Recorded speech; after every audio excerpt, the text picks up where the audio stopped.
Gudur rural పరిధిలో lease ముగిసిన శ్రీనివాస మైన్లో అధికార పార్టీ నాయకులు కోట్ల రూపాయలు క్వాడ్స్ అక్రమంగా దోచేస్తున్నారని ఈ మైన్ సందర్శనకు ఎమ్మెల్సీ మేరిగ మురళీధర్ వైసీపీ నాయకులు కార్యకర్తలతో కలిసి ఈ రోజు 10 గంటలకు సందర్శనకు వెళ్తున్నారని సోషల్ మీడియా వేదికగా తెలియజేశారు. సమాచారం తెలుసుకున్న గూడూరు రూరల్ పోలీసులు ఈ శ్రీనివాస మైన్ ప్రైవేటు వ్యక్తులకు చెందిందని ఈ మైన్ సందర్శన చేయాలంటే ప్రభుత్వ అనుమతి కానీ ఏడీ మైన్స్ అనుమతి కానీ పోలీసు అనుమతి ఉండాలని అవి లేవు కావున భారత న్యాయ సంహిత శిక్షా స్మృతి సెక్షన్ 168 కింద రూరల్ ఎస్ఐ మనోజ్ కుమార్ నోటీసులు అందించారు. దీంతో తీవ్ర ఉద్రిక్త పరిస్థితులు నెలకొన్నాయి.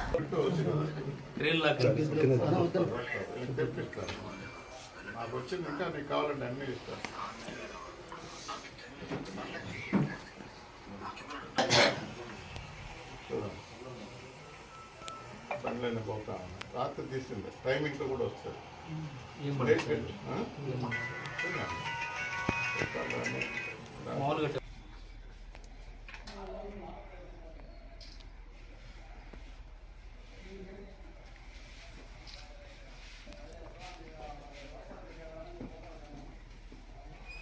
అన్ని విషయాలు కూడా ఇట్టే ఉండాలి. అంతా మనం ఇండియన్స్ కదా. అంతవరకు నేనైనా ఓపెన్ చెప్తాను, మా వాళ్ళకి నష్టం కలగకుండా వాళ్ళకి ఎంతైనా మీరు సహకరించండి, ఏం కాదమ్మా. మా వాడిని ఇబ్బంది పెడుతూ వాళ్ళు సహకరించడం అనేది చట్టరీత్యా నేరం.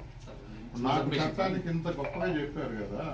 మీరు ఆ చట్టం ఇంట్లోకి రావాలంటే నేను అడిగి వచ్చాను. అవునవును, బయట ప్రైవేట్ ప్రాపర్టీలోకి మనం వెళ్ళాలన్నా అసలు దాంట్లో ఎవరు ప్రైవేట్ అని వాళ్ళకి ఇవ్వమంటున్నాం. నేనేమంటాను కరెక్టే, నేను మాది అనే కాగితం తెమ్మంటున్నాం.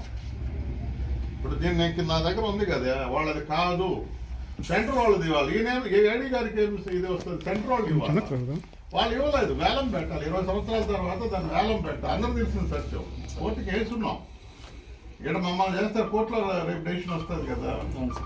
ఈ లోపల లూటీ చేసేస్తామంటే ఎట్లా? లూటీని ఆపమని మనం చెప్పేది. లూటీని ఆపడు కాగితాల నుంచి చూపించమనండి. ఒక ఎమ్మెల్సీ కావు, ప్రజాప్రతినిధి నేను అడగొచ్చు కదా.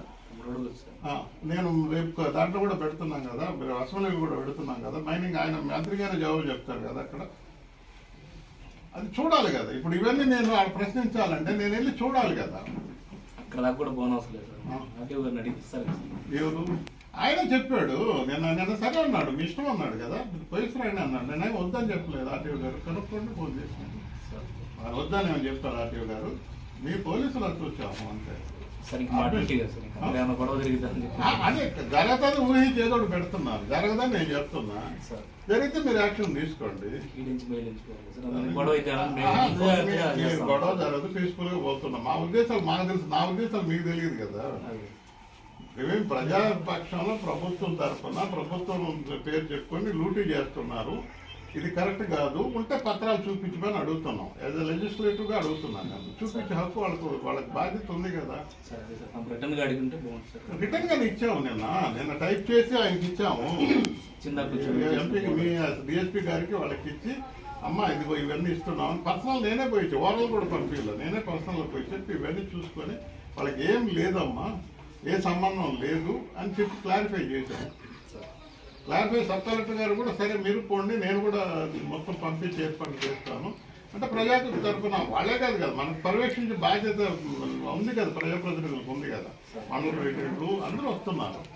మా ఎంపీపీ ఆయన కూడా ప్రజాప్రతినిధి కదా, జడ్పీటీసీ అసలు ప్రజాప్రతినిధి కదా, ఎంపీటీసీలు సర్పంచులు వస్తే అందరూ వస్తున్నారు. అందరూ ప్రతిదీ ఉందమ్మా అని చెప్పేసి నేను ఇంగ్లీష్లో చేస్తున్నాను. ఆయన కోసం ఇంగ్లీష్లో సబ్ కలెక్టర్ అవగాహన కోసం ప్రతి జీవో మెన్షన్ చేసి చూసుకోండి. మీరు కూడా ఒకసారి చదవండి.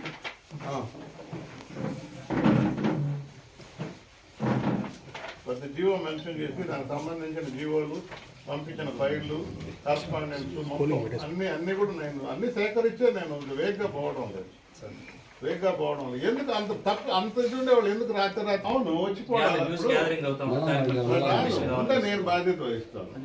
మీరు కావాలని డిఎస్పీ గారు కూడా మాట్లాడాను, మన సబ్ కలెక్టర్ గారు కూడా మా చరిత్ర చూడండి.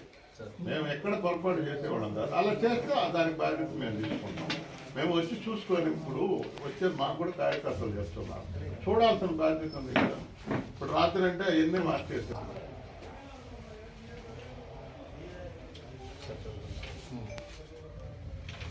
ప్రెస్ వాళ్ళు ఏం అడుగు పెట్టలేదు, అప్పుడే నోటీస్ ఏందో ఇది. అంటే మీరు కాపలాగాసి ప్రభుత్వానికి నేను చెప్పేది తప్పు మేము చేస్తున్నాం, మీరు చేస్తున్నారు. ఏడి మైన్స్ గారు కానీ ఆర్టీఓ గారు ఆయన పెద్ద దొంగ అండి, ఏడి మైన్స్ గారే పెద్ద దొంగ.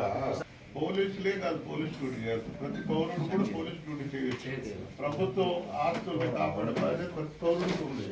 డ్రెస్ వేసుకొని పోలీసు ఎవరైనా ఉంటే పౌరుడే. మన డ్రెస్ వేసుకున్న పోలీసు మీరు, మేమంతా డ్రెస్ లేని పోలీసును. ప్రభుత్వాన్ని మేము కాపాడుకోవాలి కదా, ఆ బాధ్యత నిర్వర్తించేదాంట్లో కూడా మీరు అడ్డుపడితే. శ్రీనివాస మైనింగ్ అని ఒక ప్రైవేట్ పరంగా ఉంది కదా సార్, దాని మీద ఏమన్నా ఎలిగేషన్స్ ఏమన్నా ఉంటే ఆర్డీఓ గారికి ఎక్కడ లేదు, అంతకుముందు ఇచ్చాము ఒకసారి కదా మేము లాస్ట్ మీరు ఇల్లు అక్కడికి అక్కడ వేరే వాళ్ళు వచ్చి క్వశ్చన్ చేసి చూడండి గొడవ సృష్టిస్తారు. అందుకనే సార్ ప్రశాంతం ఉన్నాయని చెప్తున్నారు, తీరా చూస్తే ఏమి లేవు. ఇప్పుడు పొల్యూషన్ సర్టిఫికేట్ ఉండాలా, తర్వాత అంటే గ్రీన్ ట్రిబ్యునల్ వాళ్ళకి సంబంధించినటువంటి సర్టిఫికేట్ అదే ఇవన్నీ చూపిస్తే మనమే కాదంటాం. చట్టం మీద గౌరవం ఉండేవాడు, అవగాహన ఉండేవాళ్ళం. అవి చూపించకుండానే మాకు ముందు ఉందంటే ఇప్పుడు మా వాళ్ళు కూడా స్టార్ట్ చేస్తారు. ఉంది అంటుంటారు, వాళ్ళకి ఎట్టుందో వీళ్ళకి ఎట్టుందో ఉంటారు. వాళ్ళ కాగితాలు చూపిస్తే వీళ్ళు కూడా చూపిస్తారు.